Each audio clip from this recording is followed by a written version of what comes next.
attributing all of physical reality to possessing some level of consciousness.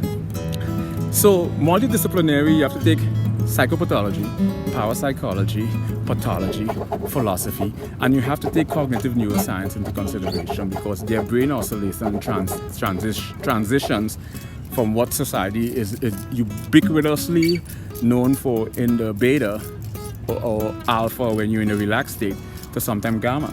So there's a transition, and then it affects their sleep moderator.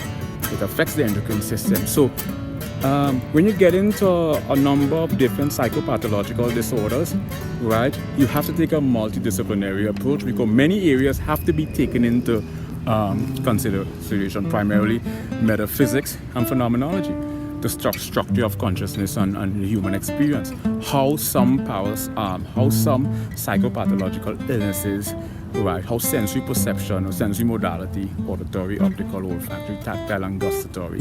And I'll say kinesiology, not because it's a sensory modality, but it acts as that sometimes in neuro-linguistic programming. That's a different subject. So you see, multidisciplinary, you have to take many different areas into consideration.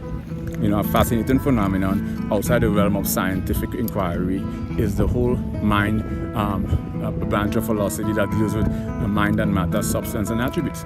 So multidisciplinary, you have to take psychopathology, pathology, parapsychology, philosophy, cognitive neuroscience, metaphysics, phenomenology, and a few other different areas. So 2 areas we've established so far. My website is based on cross-disciplinary and multidisciplinary.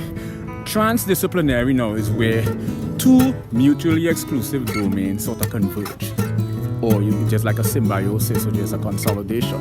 And that primarily is, let's look at, when you look at the top 5 search engine, right? Search engine algorithm is contingent on linguistic models, right? It uses linguistic